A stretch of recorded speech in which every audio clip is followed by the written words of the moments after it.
Getting ready to router in the splines. Made the jig up here. Got it positioned. This thing tends to slide around quite a bit. You need 3 hands to do it, but I put tape down inside to mark where I wanted to go. I'm just deciding whether I want to do both slots or glue one slot in and then do the other one. I don't know how weak it's going to be. It's a straight break. It's a straight break on the neck, and yeah, just about ready to go. I thought I'd just take a shot of this setup here.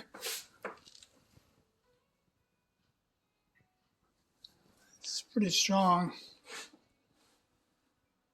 I don't think it's going to vibrate too much.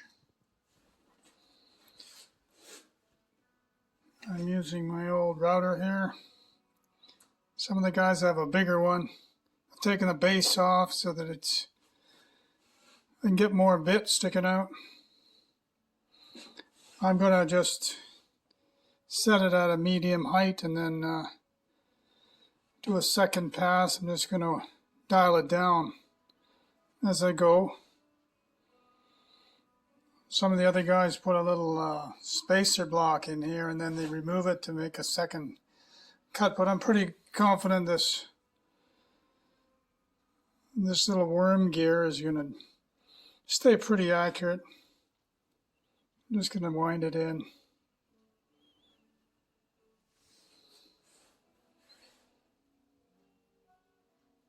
So here goes.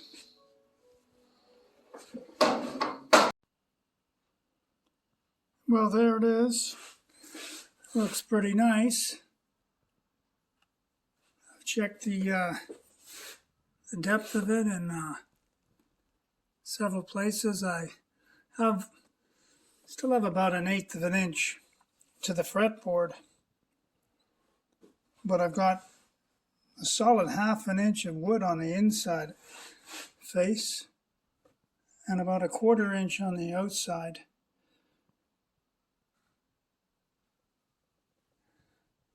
Made a nice clean cut. You see my tape where I lined that up with my jig.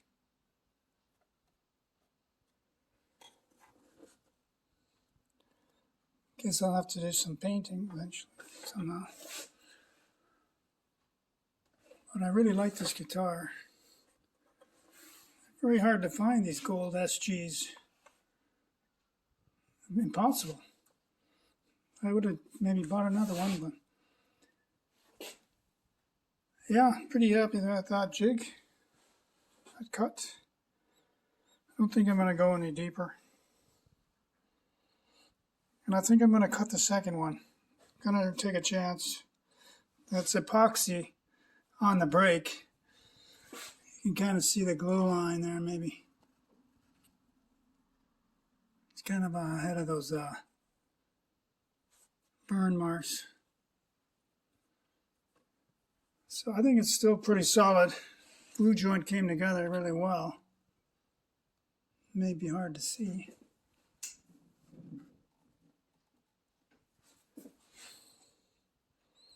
So I'll cut the second one. Here's my little spline piece. Just marks out where I'm going to round it all off. And put it in there.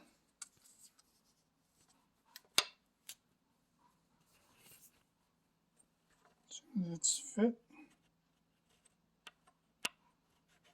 That's tight enough. They say the glue swells it a little bit.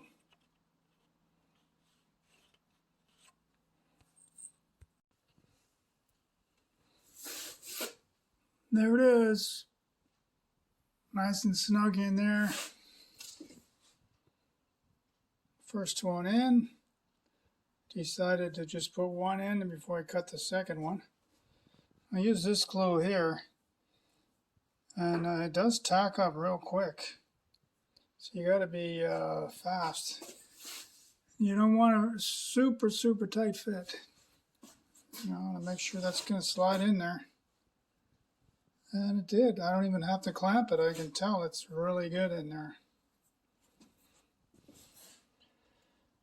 So now it just feels so much stronger. This whole thing is just going to be fine. So there's the second one routed out. And there's the next piece going in. And I'm just going to glue that in now. Well, here I am shaving down the splines. I put some tape on there to try to prevent any accidents. And I started with trying to use a knife, but that didn't work so good, so I'm on to using the spoke shave.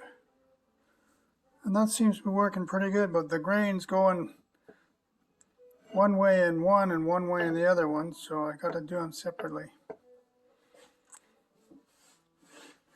Yeah, I think it's going to be okay. I don't know what I'm going to do when I get down to the final sanding part, but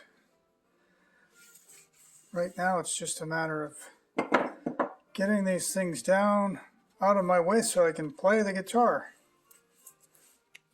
I think we're back to almost playable. I miss having this guitar around the house. Getting there.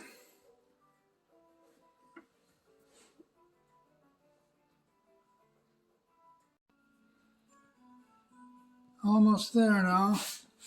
I put tape all the way around it, and I feel like I think I can shave it down even closer, right flush with the tape, I think, before I start doing any sanding, maybe. It's kind of fun. Just got to have a nice sharp spoke shave. And this one's rounded on the bottom.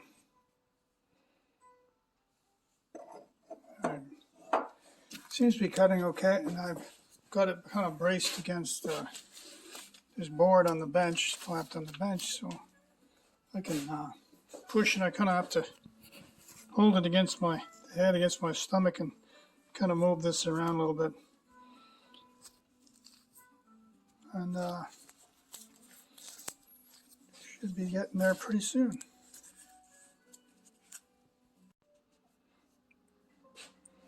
So now I'm trying to just scrape this down carefully. Because the thing is round, if I tilt this chisel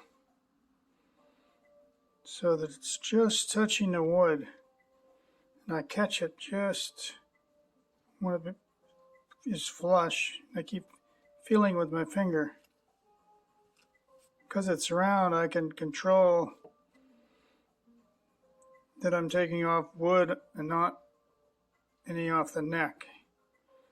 And I just carefully scrape away there. And if I nick the tape, I put some new tape on it. And I know it won't be perfect. And I'll probably try to hit it with some sandpaper too.